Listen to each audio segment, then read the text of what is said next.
Hello guys, अस्सलाम वालेकुम, नमस्कार, आदाब। हमारे चैनल सबा स्वीट वॉइस में आप सबका हार्दिक स्वागत है। दोस्तों, आप सभी को हमारे चैनल पर हार्दिक स्वागत है। अगर आप सबको हमारी कहानी अच्छी लगे तो प्लीज़ चैनल को लाइक करें, शेयर करें, सब्सक्राइब करना ना भूलें। हम कहानी स्टार्ट करते हैं। अचानक बेटी के ससुराल पहुँचे पिता ने जब बेटी को अपने सास ससुर पर रौब जमाते देखा तो पिता ने बेटी को सिखाया ऐसा सबक कि बेटी के होश ठिकाने आ गए। रामेश्वर जी एक बेटे के विवाह तो हो गए, बहू भी अच्छी आई, घर के कामों में भी कहना भी मान लेती थी। यूं ही कहे संस्कारी बहू मिली। एक बेटी भी है, उसका विवाह तय हो गया है। अब तो बस छोटे की बारी है, उसके लिए भी कोई अच्छी बहू मिल जाए जिससे रामेश्वर परिवार की जिम्मेदारियां पूरी हो जाए और दोनों पति पत्नी गंगा जी नहा लें। किसी ने रामेश्वर जी से पूछा, संस्कारी बहू कैसी होती है या कैसी होनी चाहिए? देखिए, हमारी नज़र में तो संस्कारी लड़की वही है जो जिम्मेदारियों को समझे, जब जवान न चलाए, कहना माने, इस घर को भी अपना घर समझे। और क्या जी, हमें 2 रोटियां समय पर मिल जाए। रामेश्वर जी की नज़र में एक संस्कारी बहू को यही परिभाषा है और छोटी बहू की अभी तलाश जारी है। उनकी जो बेटी है वो पढ़ाई के साथ साथ घर के सभी कार्यों में पारंगत है। दोनों माँ बेटी घर के कार्यों को स्वयं ही करती हैं। उन्होंने कभी कामवाली नहीं लगाई। ऐसी ही बहू भी आ गई। वो जब भी अपनी नौकरी से आती तभी वो भी उन दोनों के संग घर में कार्यों में अपना सहयोग देती। राजीव उठा और उसने देखा उसे अपने दफ्तर जाना है और उसकी कमीज पर तो इस्त्री ही नहीं है।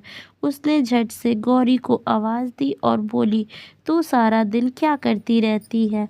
मेरी इस कमीज पर इस्त्री भी नहीं है, अब मैं क्या पहन कर जाऊं? हालांकि गौरी का विवाह राजीव से पहले हो रहा है, क्योंकि रामेश्वर जी को तो अपनी जिम्मेदारियां पूर्ण करनी है। उन्हें अच्छे परिवार का लड़का मिल गया तो उसका रिश्ता पहले कर दिया जाएगा। इस्त्री करते समय उसके हाथ पर गर्म इस्त्री लग गई। उसकी जलन तो बहुत तेज होती है। उसने भाई को कमीज दी और बोली, आपकी जल्दबाजी के कारण मेरा हाथ भी जल गया है। भाई ने बहन की तरफ देखा और बोला, आँख खोल कर ठीक से काम किया कर, और नाश्ता करके चला गया। अपनी छोटी बहन के लिए 2 शब्द भी प्यार के नहीं थे। माँ ने भी ये बातें सुनी और वहीं से बोली, फ्रिज में से बर्फ लेकर लगा ले। उनके लिए तो जैसे ये प्रतिदिन की बातें हैं। बहन भाइयों में तो चलता रहता है। गौरी ने 1-2 बार अपनी मम्मी से कहा भी, मम्मी अब तो बहुत दिन हो गए हैं, काम वाली लगा लो। तभी विमला जी कहती हैं, काम करने से कभी कोई मरता है क्या? सेहत भी अच्छी रहती है। पता नहीं कब कैसी परिस्थितियां आ जाएं। अपना कार्य स्वयं करने की आदत होनी चाहिए। और अब तो हम काम करने वाली 3 हैं, और जब तुम चली जाओगी तब एक और आ जाएगी, तभी मिलजुल कर अपना कार्य निपटा दिया करेंगे। ये सभी बातें अपनी भाभी के पास बैठा राजीव सुन रहा था, जो भाभी के द्वारा काटे गए फलों को खा रहा था। तभी अपनी भाभी से बोला, आप तो काम करती हो, किंतु मेरी बहू आएगी तो वो भी इतना काम नहीं करेगी। तब उसकी भाभी हंसते हुए बोली, सुन रही हो मम्मी जी, आपके लाडले बेटे क्या कह रहे हैं? उसकी बात विमला जी ने भी सुन ली और बोली, ये तो ऐसे ही बोलता है, कहकर हंस दी। राजीव सबसे छोटा है, कुछ भी बोलता है तो उसका बचपना समझ समझ सभी इसी तरह मुस्कुरा देते हैं, किंतु औरत होने के नाते भाभी समझती है ये कोई हंसी नहीं है। तभी भाभी कहती है, एक तुम्हारे भैया है, कभी मेरा ख्याल नहीं रखते, कभी मन को रखने के लिए भी दो मीठे बोल नहीं बोलते। राजीव हंसकर कहता है, भाई नहीं रखते तो हम तो आपका ख्याल रखते हैं। भाभी मुस्कुराकर चली गई और राजीव का बड़ा भाई दीपक अपने काम में ही लगा रहता है। वो महिलाओं के पचड़े में नहीं पड़ना चाहता। पत्नी के सुने या माँ की, इसी कारण पत्नी को ही अपनी माँ के पास छोड़ा हुआ है, ताकि माँ को यह ना लगे कि विवाह होते ही बेटा बहू अपने साथ ले गया। गौरी तो विवाह के पश्चाताप अपने ससुराल चली गई। रामेश्वर जी को अपने घर के लिए संस्कारी बहू मिल गई। अब सब ठीक है। दीपक बोला, माँ अब तो राजीव की बहू भी आ गई है, मुझे भी वहाँ खाने पीने की परेशानी होती है, इसलिए अब आपकी बड़ी बहू को अपने साथ ले जाता हूँ। ये बात माता पिता को भी ठीक लगी और उन्होंने बड़ी बहू को उसके पति के साथ भेज दिया। अब घर में मम्मी पापा और राजीव और उसकी पत्नी ही रह गए। घर के सदस्य भी कम तो कम, भी काम भी कम। अभी एक रस्म और रह गई, तभी राजीव की बहू अपनी जिम्मेदारियां संभाल लेगी। दोनों पति पत्नी घूमते मजे करते। मम्मी अब रसोई की रस्म की प्रतीक्षा कर रही थी। बहू को आए अब 15 दिन होने वाले थे। विमला जी शाम को राजीव की बहू रेखा से बोली, बहू कल तुम्हारी रसोई की रस्म है, सुबह जल्दी ही उठ जाना। जी मम्मी जी कहकर बहू अपने कमरे में चली गई। रेखा सुबह जल्दी उठ गई। तभी राजीव की भी आंखें खुल गई और उसको अपने पास खींचते हुए बोला, इतनी सुबह सुबह उठकर कहाँ चल दी? रेखा ने उसे बताया, आज मेरी पहली रसोई की रस्म है, मुझे नहाकर रसोई घर में भी जाना है। उसकी बातें सुनकर राजीव बोला, अच्छे खासे मजे में दिन काट रहे थे, चलो आओ कुछ देर बैठो, कहकर उसने रेखा का हाथ पकड़ा। रेखा भी उसकी बातों में बहकर उसके करीब बैठने ही वाली थी, तभी विमला जी की आवाज़ आई, बहू नहाकर रसोई घर में आ जाओ। राजीव उनकी आवाज़ सुनकर बोला, ना तो ये खुद चैन से रहती हैं, ना ही रहने देती हैं। उसकी झुंझुलाहट को देखकर रेखा हंसते हुए नहाने चली गई। शाम को जब राजीव अपने दफ्तर से आया तो बहुत ही गंभीर था। माता पिता ने उसका चेहरा देखा और परेशान हो गए। ऐसा तो आज तक नहीं हुआ, हंसता हुआ आता था, नया नया विवाह हुआ है और इसका इस तरह सा लटका चेहरा देखकर पूछा, क्या हुआ? राजीव बोला, अभी अभी तो आई है। पति पत्नी एक दूसरे का मुंह देखने लगे, ये कहना क्या चाहता है? राजीव आगे बोला, ये अकेली रसोई संभालेगी या झाड़ू पोछा लगाएगी, और यदि मम्मी सुबह सुबह नई बहू के रहते झाड़ू पोछा लगाएंगी तो क्या अच्छा लगेगा? उल्टे उसने ही उनसे प्रश्न किया, किंतु वो उसके बात तब भी नहीं समझ पाए। वो फिर बोला, ये भी अभी कुछ दिनों पहले ही आई है, तो ये झाड़ू पोछा में ही थक जाएगी और हमें बुराई मिलेगी। आते ही बहू से खूब काम ले रहे हैं, इसलिए मैंने एक काम वाली से बात कर ली है और कल से वो घर की सफाई के लिए आएगी। आखिर राजीव ने इतनी लंबी चौड़ी भूमिका बांधी थी, उसका अंत दोनों पति पत्नी चुप बैठे रहे। तभी विमला जी बोली, तब तेरी बहन और मैं सफाई करते थे तब तूने एक बार भी नहीं सोचा और ना ही कहा। तेरी बेचारी बहन ने तो एक दो बार कहा भी था, तब तो तू कुछ नहीं बोला। राजीव अपनी मम्मी से बोला, मम्मी अब समय बदल रहा है, यदि आप काम वाली लगाती तो क्या मैं आपको टोकता? मैंने कभी आपसे कहा ही नहीं। आप अपनी इच्छा से काम कर रही थी। मालिक है, आप स्वयं ही कहती हैं कि ये काम करने से सेहत ठीक रहती है। मैंने सोचा आप घर की मालकिन हैं, आप जैसा चाहे। तो क्या तुमसे बहू ने कहा कि काम वाली लगाओ? विमला जी ने पूछा। राजीव रेखा का बचाव करते हुए बोला, नहीं नहीं, वो क्या कहेगी, ये तो मैंने आपके कारण ही लगाई है। अब आप तक काम करती रहोगी। राजीव अपनी मम्मी के कंधे दबाते हुए बोला। विमला जी भी कहाँ मानने वाली थी और बोली, जब मैं विवाह के कामों में से थकी, उसके पश्चाताप भी घर के सभी कार्य कर रही थी, तब तुमने क्यों नहीं कहा कि मम्मी सफाई वाली लगा लो? अब राजीव को लगा मम्मी ऐसे ही पटने वाली नहीं है। फिर हंसकर बात को बदलते हुए बोला, मेरी माँ तो स्ट्रॉन्ग है, भला आपकी बराबरी कौन कर सकता है? फिर रेखा की आवाज़ लगाकर बोला, जाओ मम्मी के लिए एक कड़क बढ़िया सी चाय बना लाओ। फिर मम्मी से बोला, अब देखो ये कैसे आपकी सेवा करती है। जब और कामों में फंसी रहेगी तो ये आपकी सेवा नहीं कर पाएगी,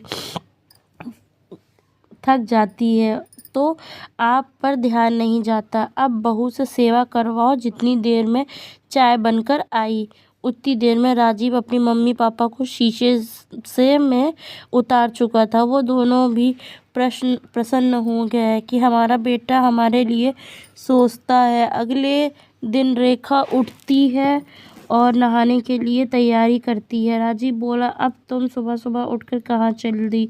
रेखा घबराती घबराती से बोली, उठने से देरी हो गई। मम्मी जी तो नहा भी ली हैं और पूजा भी कर रही हैं, उनके लिए चाय बनानी है। राजीव हंसा और बोला, तुम यहाँ बैठो, जब देखो भागती रहती हो। अब तो तुम्हारे लिए सफाई वाली लगा दी है, अब तुम ही उन्हें चाय बनाकर दोगी। अभी इतनी भी बूढ़ी नहीं हुई है, चाय तो वो खुद बनाकर पी सकती। विमला जी और उनके पति नहाकर चाय भी पी चुके थे, किंतु बहू अभी तक कमरे से बाहर नहीं आई। दोनों नाश्ते की प्रतीक्षा कर रहे थे। तभी आंखें मलता हुआ राजीव बाहर आया और बोला, रात भर मच्छरों ने इतना काटा कि नींद ही पूरी नहीं हुई। तो विमला जी बोली, क्यों, हमारे यहाँ तो कोई मच्छर नहीं है। तुम्हारे कमरे में तो ऑल आउट भी लगा हुआ है। तुम्हारे विवाह पर ही पूरे घर की सफाई करवाई थी, तो क्या मैं झूठ बोल रहा हूँ? उसने अपनी बात को आगे रखते हुए कहा, रेखा मेरे लिए खाना बनाओ, मुझे देर हो रही है, तब तक मैं नहाकर आता हूँ। विमला जी बहू की सहायता के लिए रसोई घर में जाती हैं और वहाँ रेखा को बिना नहाए रसोई घर में खाना बनाते हुए देखकर कहती हैं, ये तुम क्या कर रही हो? मेरे विवाह को 30 बरस हो गए हैं, बिना नहाए और पूजा किए मैं आज तक रसोई में नहीं घुसी, और तुम नहाई भी नहीं। रेखा बोली, इन्हें देर हो रही थी, इसलिए। राजीव उनकी बातें सुनकर बोला, अरे मम्मी, इसके तो काम ही ढीले हैं, मुझे देर हो रही है, आप मेरे लिए खाना बना दो। और तुम, रेखा से बोला, तुम भी आराम से खड़ी रहो, मेरी जुराबें नहीं मिल रही हैं, ज़रा ढूंढ कर तो दे दो। रेखा मुंह फुलाती हुई राजीव के पीछे चल दी। कमरे में जाकर तो जैसे कि उसके तेवर बदल गए और बोला, खाना तो मम्मी बना लेंगी, तुम अपने अन्य कार्य पूर्ण कर लो। उसकी बातों का मतलब समझकर रेखा भी प्रसन्न हो गई। सफाई वाली आई और वो काम भी हो गया। अब तो करने को कुछ भी नहीं था। कपड़ों के लिए भी तीसरे दिन मशीन चलती थी। रेखा सारा दिन अपने कमरे में बैठी मोबाइल चलाती या फिर टीवी देखती। विमला और उनके पति दोनों को एक ही सुबह उठने की आदत थी। उनके उठने का अंदर लेटे पति पत्नी का पता चल ही जाता। तब रेखा के बालों में उंगली फिराते राजीव कहता, पता नहीं इन दोनों बूढ़े बुढ़ियों को इतनी जल्दी उठने की क्या आवश्यकता है। पता नहीं इन्हें कौन सी दफ्तर जाना है अब। और जब तक दोनों नहाकर चाय बनाकर नहीं पी लेते तब तक दोनों में से कोई बाहर नहीं आता। जब कभी रेखा को शर्म महसूस होती तो राजीव कहता, इन्हें ये कार करने दो, बुढ़ापा है, हाथ पैर चलते रहेंगे तो ठीक रहेंगे, इनकी आदतें बिगाड़नी नहीं है। बहू को आए 1 महीना हो गया, किंतु आज तक रामेश्वर जी ने उनकी पत्नी ने सुबह बहू के हाथ की चाय नहीं पी और ना ही बहू कभी रसोई में नहाकर आई। रेखा और राजीव बाहर घूमकर और खाना खाकर आ जाते और मज़े करते, किंतु घर में आते ही राजीव की तौरिया चढ़ जाती और किसी न किसी बहाने रेखा को अपने काम में लगा लेता और विमला जी बेबसी में स्वयं ही घर के कार्य करने के लिए विवश हो जाती, जो बस ये सुन या कहकर छूट जाता, इसके तो काम ही बड़े सुस्त हैं, मेरी माँ की कोई बराबरी नहीं कर सकता। अब तो रेखा को भी बुरा नहीं लगता, क्योंकि वो जानती है कि ये किस लिए और क्यों कह रहा है। कभी कभी हंसी के स्वभाव में होता और हंसकर भी कह देते, मैं नहीं चाहता कि मेरी पत्नी घर के कार्यों में अपना समय बर्बाद करे और घर के काम करते करते उसकी सुंदरता नष्ट हो जाए। हालांकि वो हंसी में भी अपने दिल की बात कह देता, किंतु विमला जी उसे बेटे का बचपना समझकर हंस देती। फिर सोचती कि अगर मैं कुछ बोलूँगी, अभी तो इनका विवाह हुआ है, धीरे धीरे सब जिम्मेदारियां संभाल लेंगे। फ़ोन की घंटी बज रही है, गौरी गौरी देख तो ज़रा किसका फ़ोन है। तभी गौरी रसोई घर से निकल कर आती है, उसका एक हाथ आटे में सना वो आटा गूंद रही थी। तभी सास की आवाज़ सुनकर बाहर आई और दूसरे हाथ से फ़ोन उठाया और बोली, हेलो। दूसरी तरफ से आवाज़ आई, और क्या कर रही हो? गौरी प्रसन्नता से बोली, अरे भैया आप कैसे हो? भाभी कैसी हैं? सब मज़े में हैं? तेरी भाभी को तो घर के कामों में समय ही नहीं मिलता। तेरे भाई की भी क्या हालत हो चुकी है? क्यों, क्या हुआ? बीमार हो क्या? गौरी चिंतित होकर बोली, अरे नहीं पगली, सारा दिन दफ्तर फिर घर के काम, मम्मी पापा से, तो अब इतना काम कहाँ होता है, इसलिए तेरी भाभी की मदद हो जाए तो सफाई वाली भी रख ली, क्योंकि वो तो ठहरी आज्ञाकारी बहू। जब तक मम्मी खाना ना खा ले अगले के गले से निवाला भी नहीं उतरता। सारा दिन उन्हीं के कामों में लगी रहती है। कहते हुए, तुझे तो पता ही है कि मम्मी को तो सभी कार्य अपने हाथों से करने की आदत है, उसे भी साथ में लगाए रहती हैं। गौरी बोली, मम्मी पापा ठीक तो हैं? अरे उन्हें क्या होगा, सारा दिन बहू से सेवा ले रहे हैं, उनकी तो मौज आ रही है, राजीव ने बताया। गौरी उत्साहित होकर बोली, मेरा भी बड़ा मन कर रहा है मम्मी पापा को और भाभी से मिलने का। जब से भाभी आई हैं मैं एक भी दिन उनके साथ नहीं रही। अभी वो कुछ और कहने ही वाली थी, तभी उसकी बात बीच में काटते हुए राजीव बोला, इसलिए तो मैंने फ़ोन किया है।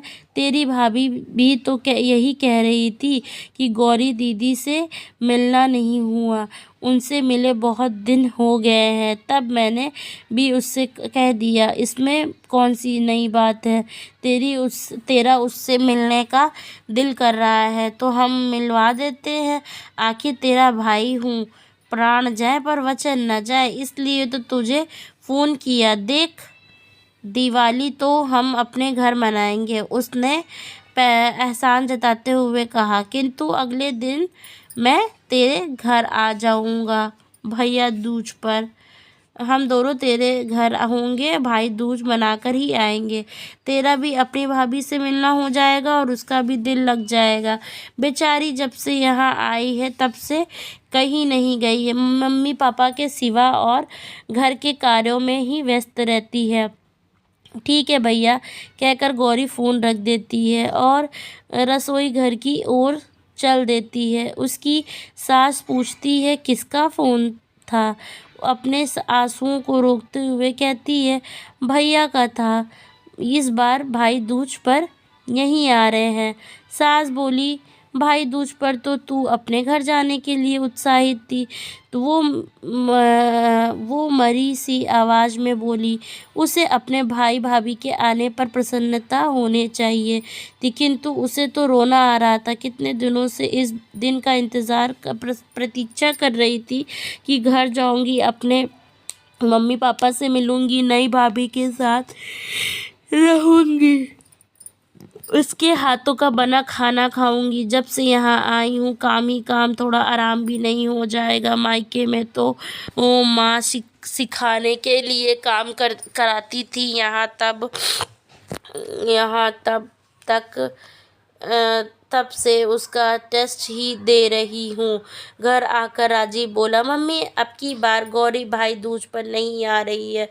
विमला जी परेशान होकर बोली क्यों नहीं, क्यों क्या हो गया। उसके ससुराल वाले तो नहीं भेज रहे हैं, बेचारी जब से गई है बस एक बार ही आई है।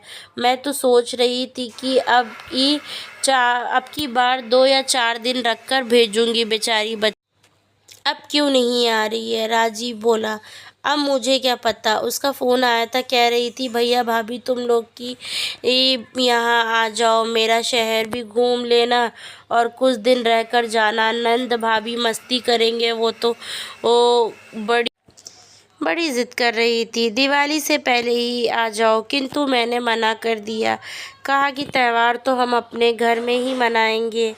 रेखा के इस घर में पहली दिवाली है तो वो अपने ससुराल में ही मनाएगी, किंतु उसके पश्चात हम आ सकते हैं। राजीव ने अपनी बातों में तड़का लगाया, क्यों, उसके भी तो अपने पहले त्यौहार हैं। अब ऐसे ससुराल ही तो हो गई है कि मायके आने का मन ही नहीं करता क्या। तुम्हें ही बुलवा लिया। विमला जी अपने बेटी के व्यवहार से थोड़ी परेशान थी। फिर राजीव बोला अब मुझे तो जैसा उसने कहा मैंने बता दिया। अब आपकी इच्छा कि हम त्यौहार पर उसके घर जाएं या नहीं, मैं फ़ोन मिला कर देता हूँ। अब आप ही उससे मना कर दो कि तेरे भाई भाभी नहीं आएंगे। कहते हुए फ़ोन मिलाने का नाटक करने लगा। चल अब छोड़, जैसा तेरी बहन कह रही है वैसा ही कर लो, अब मना करोगे तो उसे भी दुख होगा। विमला जी ने बात को समाप्त करते हुए कहा। राजीव अंदर रेखा के पास जाकर बोला लोग कुछ दिनों की मौज मस्ती का मैंने इंतज़ाम कर लिया, आराम से अपनी सुंदर सुंदर साड़ियाँ पैक कर लो, मेरी सुंदर सी बीवी सुंदर दिखनी चाहिए। कहकर दोनों हंस पड़े। 1 सप्ताह बाद बहन के घर से लौटे। आज रविवार है, मेरी 1 सप्ताह के कपड़े हैं वो भी धुलेंगे। रेखा तू नाश्ता बना, मैं मशीन में अपने कपड़े डालता हूँ। तो भी क्या करेगी नाश्ता करके। विमला जी और रामेश्वर जी बाहर धूप का आनंद लेने बैठे। तभी राजीव ने भी अपनी चारपाई धूप में डाली और बोला सारा दिन दफ्तर में बैठने से कमर में अकड़ आ जाती है। रेखा ज़रा तेल तो गर्म करके लाना और थोड़ी सी मेरे सिर की मालिश कर देना। वो तेल लेकर आई। तब विमला जी बोली ला मैं तेरे सिर की मालिश कर देती हूँ। अरे नहीं मम्मी आप आराम करो, ये मालिश करेगी। तभी मशीन की आवाज़ आई। राजीव बोला अरे इसे तो मैं भूल ही गया था। पापा ज़रा आप मेरे कपड़े सुखाने के लिए ड्रायर में डाल दो और भी कपड़े डालकर मशीन चला देना, मैं अभी ही इससे मालिश करवा कर आता हूँ वरना तेल ठंडा हो जाएगा। रामेश्वर जी उठे और अपने बेटे के कपड़े मशीन में डालने लगे। विमला जी अपनी बहू को देख रही थी और सोच रही थी परसों मेरे सिर में कितना दर्द था और मैंने इससे कहा भी कि यह अपनी भाभी से बातें करती रही किंतु इसने मालिश नहीं की। तभी बेटा बोला, मम्मी मैं तो आपको बताना ही भूल गया, आज या कल भैया आने वाले हैं। भैया अभी आ रहे हैं। एक सप्ताह की छुट्टी लेकर विमला जी अपने बड़े बेटे का आना सुनकर प्रसन्न हुई। रामेश्वर जी फिर से धूप में आकर बैठ गए। तब राजीव बोला, पापा आप बाजार कब जा रहे हो? क्यों, क्या हुआ? वो भैया आ रहे हैं ना, थोड़ा घर का सामान ले आते। आपको तो पता ही है मुझे सप्ताह में एक ही छुट्टी मिलती है, इसमें मैं क्या क्या कर लूँ। अभी अपने कपड़े भी धोने हैं। उसके पश्चात रेखा से बोला, जा पापा को सामान की सूची और एक थैला दे दे। पहले मेरे कमर पर भी थोड़ा सा तेल लगा दे, सर्दी में सारी त्वचा खुशक हो जाती है। रामेश्वर जी पैसे और थैला लेकर चले गए। तब राजीव विमला जी से बोला, मम्मी मैं कपड़े धोता हूँ। कपड़े धोकर बाल्टी माँ के सामने रख दी। मम्मी आप कपड़े सुखा दो, वो अंदर पता नहीं क्या कर रही है। विमला जी बाल्टी उठाकर चली ही थी, तभी उसका भाई आ जाता है। प्रसन्नता जाहिर करते हुए बोला, आप तो आज ही आ गए, मैं तो सोच रहा था कि कल आओगे। वो आज ही आने का मौका लगा तो आज ही आ गए। दीपक ने जवाब दिया, रेखा भैया आए हैं, ज़रा चाय बना लो। उसकी आवाज़ लगाते ही चाय आ गई। अरे इतनी जल्दी? दीपक भी चौंक गया। हाँ मैंने आपके आने की आवाज़ सुन ली थी। चाय रखकर उसने दोनों के पैर छुए और अंदर चली गई। अभी रेखा को ही बुला रहा था कि मैंने कपड़े धो दिए, तू सुखा दे। तभी मम्मी बोली, चल मैं सुखा देती हूँ, बहू को और काम करने दे, सारा दिन तो वैसे ही लगी रहती है। बड़ी बहू बाल्टी उठाकर चुपचाप कपड़े सुखाने चली गई। विमला जी सोच रही थी, यह अवश्य ही बहू इसे सिखा कर रखती है। अपने भाई के सामने कैसे बात बदल दी। स्वयं तो कुछ कहती नहीं किंतु इससे कहलवाती रहती है। मेरा बेटा तो सीधा था, इतनी हेरा फेरी नहीं जानता था। इसके साथ रहकर ऐसा हो गया है। भाई आया है, दोपहर का खाना भी खाएगा, ये सोचकर। अरे रेखा ज़रा देखना क्या सब्ज़ी है, क्या कुछ लाना पड़ेगा? अरे सब्ज़ी भी क्या है, आजकल वो ही गोभी आलू मटर दाल। मैं तो पूरे सप्ताह से यही सब खा कर थक गया हूँ। चलो आज कुछ बाहर से मंगवा लेते हैं, दीपक से कहा। तब तक भाभी भी कपड़े सुखाकर आ गई थी। राजीव बोला, बताओ भाभी क्या खाओगी, दाल मखनी, मिक्स वेज या फिर डोसा? उसने कई नाम रेखा की पसंद के गिनवा दिए। दीपक बोला, रेखा से भी पूछ लो, वो क्या खाएगी? अरे उसकी क्या पसंद, जो हम खाएंगे वो भी वही खाएगी। राजीव ने ऐसा दर्शाया जैसे उसे रेखा की कोई परवाह नहीं है। दोपहर का खाना बाहर से आ गया। शाम को राजीव बोला, पुलाव बना लो, ज़्यादा भूख भी नहीं है। विमला जी और रामेश्वर जी इस उम्र में बाहर का थोड़ा गरिष्ठ भोजन नहीं करते। तब उनके लिए रात की सब्ज़ी में दोबारा तड़का लगाकर उसके साथ फुलके सेक दिए। अगले दिन राजीव ने छुट्टी ले ली। पिता ने पूछा, छुट्टी क्यों ली? अब भाभी भाई इतनी दूर से आए हैं, तब थोड़ा सा समय उनके साथ उनके लिए भी तो होना चाहिए। रामेश्वर जी मन में सोच रहे थे। मैंने इससे अपनी आंखें दिखलाने के लिए बोला, तब मुझसे कहा कि छुट्टी नहीं मिलेगी, वरना मेरे पैसे कट जाएंगे। उन्होंने यह सोचकर ही संतोष कर लिया, चलो भाई के लिए तो इतना इसने समय निकाला। कुछ समय पश्चात देखा कुछ तैयारियां चल रही थी, कुछ सामान गाड़ी में भी रखा जा चुका था। क्या तुम लोग कहीं जा रहे हो? रामेश्वर जी ने पूछा। हाँ पापा, हम लोग किसी पहाड़ी स्थल पर घूमने जा रहे हैं। मैं सारे साल तो यही पड़े रहते हैं। राजीव बोला, तुम्हारी मम्मी की तबीयत थोड़ी ठीक नहीं लग रही है। रामेश्वर जी परेशान होते हुए बोले, अब क्या बात हुई? राजीव थोड़ा गुस्सा होकर बोला, कल तो अच्छी खासी थी, अब अचानक क्या हो गया? अब आप भी तो हैं उनके पास। और वो तेजी से बाहर गया और कुछ फल लेकर आया और दवाइयाँ भी। फिर चारों घूमने निकल गए। रामेश्वर जी को तो बहुत गुस्सा आ रहा था। माँ की ऐसी हालत देखकर भी दोनों चले गए। काहे की औलाद। किंतु विमला जी उन्हें समझाते हुए बोली, काहे को परेशान होते हैं जी, इनकी घूमने फिरने की उम्र है। अब नहीं घूमेंगे तो क्या हमारी उम्र में घूमेंगे? हम दोनों तो साथ हैं, मुझे अकेला तो नहीं छोड़कर गए। अपनी पत्नी को समझाने पर वो थोड़ा शांत हो गया।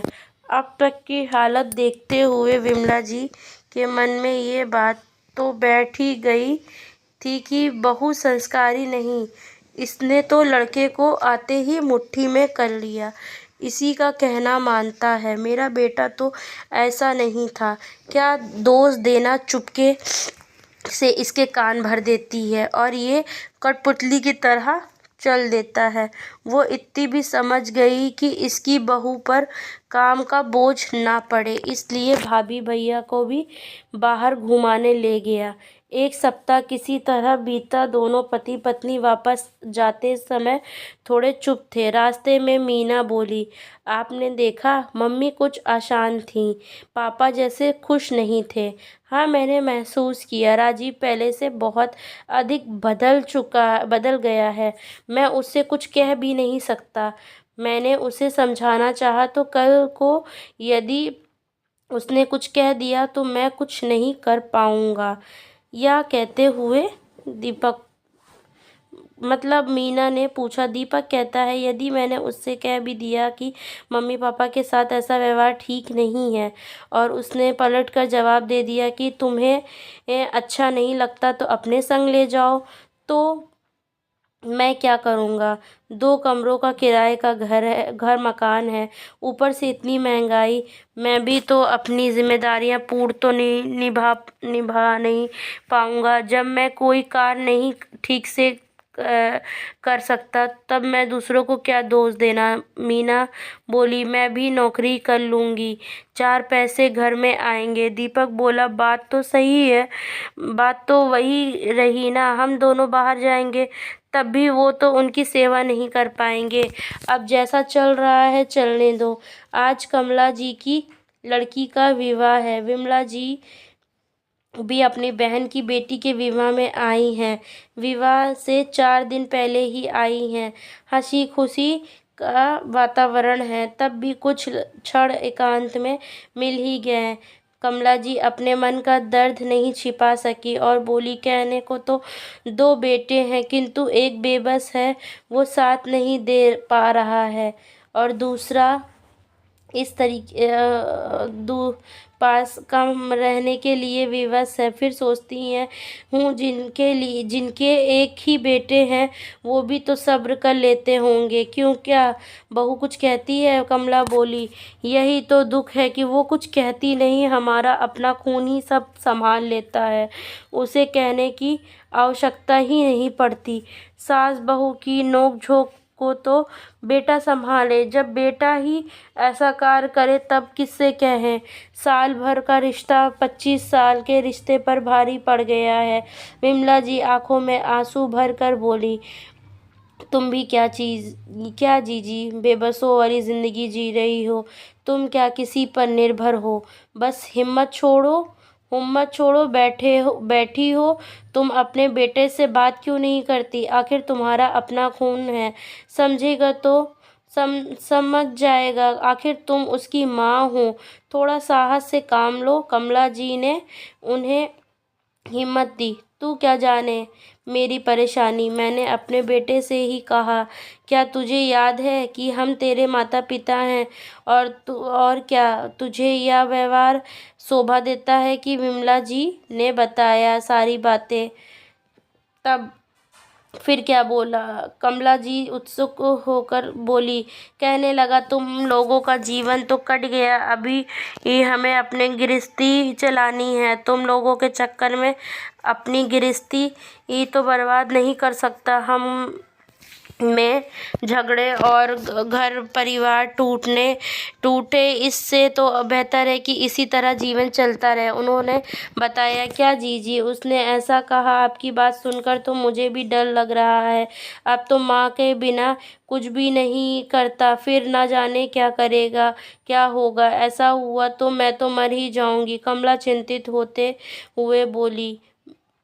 मैं माँ क्या अपने बच्चों का बुरा चाहती हूँ, किंतु जब ऐसा व्यवहार करते हैं तो दिल को ठोस पहुँचती है।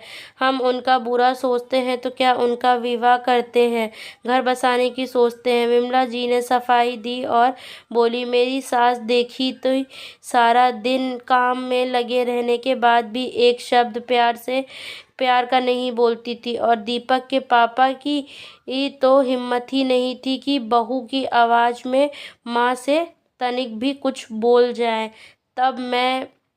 कैसे व्यतीत कर रही थी कैसे तब मैं सोचती थी कि अपनी बहू से कभी ऐसा व्यवहार नहीं करूँगी, उन्हें अपनी बेटी बनाकर रखूँगी। एक बेटी जाएगी तो दूसरी आ जाएगी, किंतु मेरे तो बेटे ही जैसे बहुओं के दास हो गए हैं। पता नहीं अंदर ही अंदर क्या पट्टी पढ़ा कर रखती हैं। हम लोग तो जैसे उसके दुश्मन हो गए हैं। बहू अच्छे घर की संस्कारी नहीं आई। वे दुखी होते हुए बोली, आजकल की बहू भी सीधी नहीं रही, बेटों पर हावी रहती हैं। बेचारे उनसे जान छुड़ाने के लिए अपनों का ही तो कहेंगे। उसकी बहू ठीक होती तो यदि तुम्हारा बेटा गलत था भी तो उसे समझाती कि तुम मम्मी पापा के साथ सही नहीं कर रहे हो, ज़रूर इसमें उसका भी हाथ होगा। कमला ने स्पष्ट शब्दों में अपना सुझाव दिया। तभी कमला जी के ननद ने उसे कमरे में प्रवेश किया और बोली, चलो गीतों का समय हो गया है, कुछ लाडो भी गा लो। उसने उन दोनों बहनों को कुछ बातें सुन ली। विमला जी के जाने पर अभी भाभी से पूछने लगी, क्या हुआ? कमला जी ने अपनी नंद को ये कहकर कि कोई बात किसी से कहना नहीं और संपूर्ण बता दी। विवाह के पश्चात सभी अपने अपने घर चले गए। बात आई गई हो गई। बातों ही बातों में कमला की नंद ये बात अपनी जेठानी को बता दी, जो उसी गांव की थी, और बात किसी को भी नहीं बताने पर भी रेखा के मायके तक पहुंच गई। एक दिन रेखा के पापा अपनी बेटी के ससुराल जा पहुंचे। उन्हें इस तरह अचानक आते देखकर सभी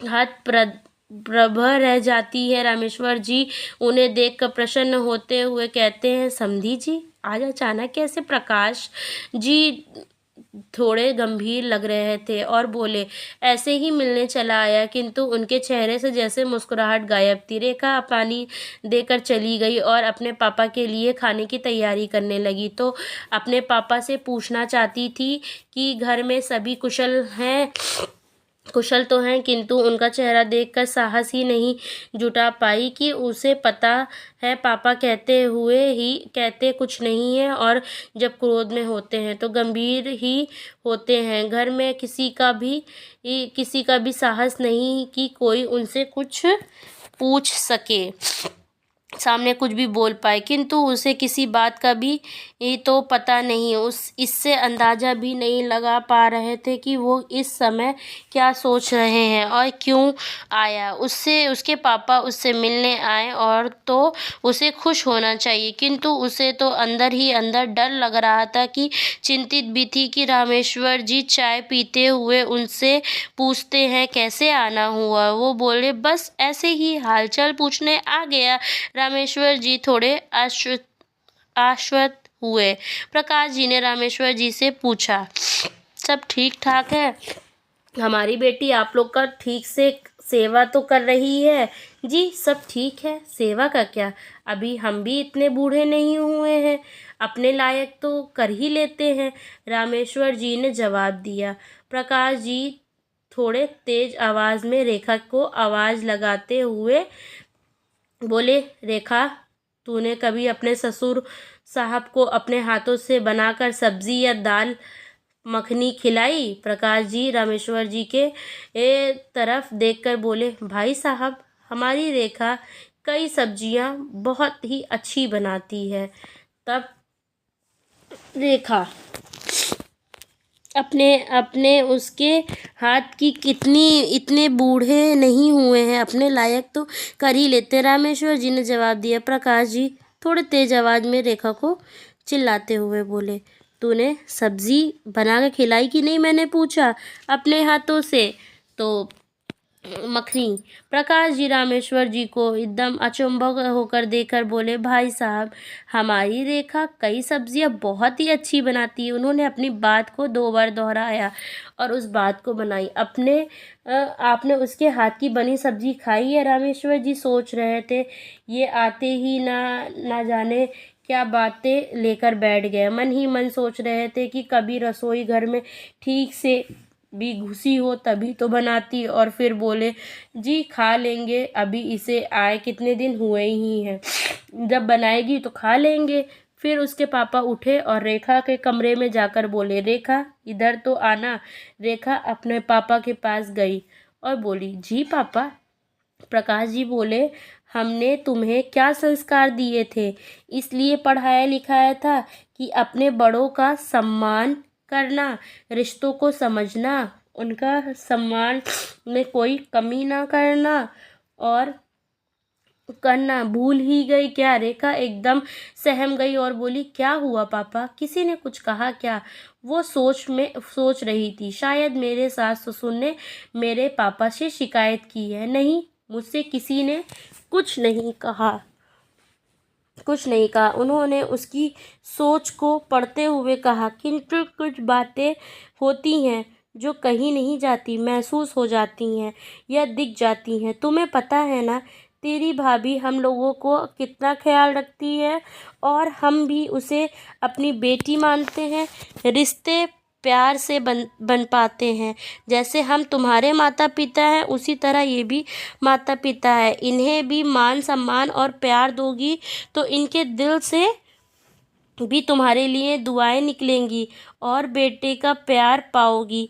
काम तो तुम वहाँ भी करती थी, अब तो यहाँ घर तुम्हारा अपना है, तब यहाँ करने में क्या जाता है? अब तुम हमारी समझदार बेटी हो, पढ़ी लिखी भी हो, तो क्या ये लोग तुम्हें सताते हैं क्या, ज़्यादा काम लेते हैं? प्रकाश जी ने पूछा। नहीं पापा, ऐसा तो कुछ भी नहीं है, रेखा ने सफाई दी। अरे बाप रे। फिर तू अब मेरी प्यारी बेटी बनकर रहना। याद रखना, कभी उन लोगों के दिल से बद्दुआ ना निकले, और यदि तुम्हें किसी भी तरह से परेशान करते हैं तो तुम्हारे पापा तुम्हारे साथ हैं, तब तक जब तक हमारी बेटी सही है। प्रकाश जी रेखा को समझाकर वापस आकर रामेश्वर जी के पास आकर बैठ गए और विमला जी से बोले, बेटी आपकी है, आपको संभालना है, आना चाहिए। आप बड़ी हैं, माँ नहीं तो माँ जैसी तो हैं। बेटी की कोई बात गलत लगे तो अपनी बच्ची समझकर क्षमा कर दीजिएगा। बच्चा पढ़ा लिखा हो तो ज़रूरी नहीं है संस्कारी भी हो। आपके घर में नई बहू आई है, उसके लिए तो आप सभी नए हो। वह आप सबको जानने का प्रयास भी करेगी। ये अब आपका और आपके बेटे का कर्तव्य बन जाता है कि उसे अपने परिवार से, अपने बड़ों का सम्मान करना सिखाएं। और जब घर का बेटा ही नहीं अपनी बहन का सम्मान करेगा, ना ही माता पिता को इज्जत देगा, तब जो कल आपके घर को जो नया सदस्य आएगा वो क्या करेगा? उससे कैसे उचित व्यवहार की अपेक्षा रखते हैं जिसमें उसका लाभ हो? तुम लोगों से ज़्यादा उसे अहमियत दी जा रही है। तब गलती उस नई आई लड़की की नहीं, उस घर के सदस्यों में आपसी तालमेल ना होने की है। आपस में ही उन रिश्तों को मान नहीं दे रहे हैं जो उनके अपने हैं। घर के बच्चों को भी एक सीमा तक की छूट दी जानी चाहिए जिसमें घर की भलाई हो। वही कार्य घर के बड़े व्यक्ति को करने चाहिए। बताइए, मैं इतनी देर से अपनी बात रख रहा हूँ, किंतु आप लोग समझ तो रहे हैं कि नहीं? रामेश्वर जी उनकी बातों का क्या जवाब दें, सोच रहे थे। हम ही अपने बच्चों के मन में अपना सम्मान नहीं जगा सके। कहीं कुछ गलत हुआ जो आज इस परिस्थितियों में है। रामेश्वर जी बोले, हम मान सकते हैं कि हमने बच्चों को थोड़ी छूट दी, किंतु अब बच्चे इतने भी बच्चे नहीं हैं कि अपना सही गलत ना समझ सके। हमारी बेटी भी इसी ही घर में पली है और बड़ा बेटा बहू इसी घर में रहे हैं। बात इतनी सी है, स्वार्थपूर्ण सोच नहीं रखनी चाहिए। स्वार्थपूर्ण सोच कि जिसका स्वार्थ जितना ही हावी होगा उतनी ही उसकी सोच और व्यवहार भी बदलेगी। हम तो जैसे पहले थे वैसे ही आज भी हैं। हमने कभी बच्चों पर बंदिशें नहीं लगाई, किंतु ये तो अब बच्चों को समझना था कि उनके अधिकार के साथ ही कुछ कर्तव्य भी हैं। प्यार और अपमान पाने के लिए कभी जबरदस्ती नहीं होता। वो भाव से इतनी सी है स्वार्थपूर्ण सोच की, जिसकी स्वार्थ जितना ही हावी होगा उतना ही उसकी सोच और व्यवहार भी बदलेगा। हम तो जैसे पहले थे वैसे आज भी हैं। हमने कभी बच्चों पर बंदिशें नहीं लगाई, किंतु ये सब अपने बच्चों को समझना होगा कि उनके अधिकार के साथ कुछ कर्तव्य भी हैं जो वो प्यार और अपमान के साथ पाने के लिए। उन्होंने यही लाइन को 2 बार बोला ताकि प्रकाश जी इस बात को समझ जाएं। प्रकाश जी बोले, किंतु रामेश्वर जी, कभी कभी सख्ती से भी काम लेना पड़ता है। हर बच्चों की प्रकृति अलग अलग होती है, किसी से किसी की कोई तुलना नहीं की जाती। इस बात से रामेश्वर जी सहमत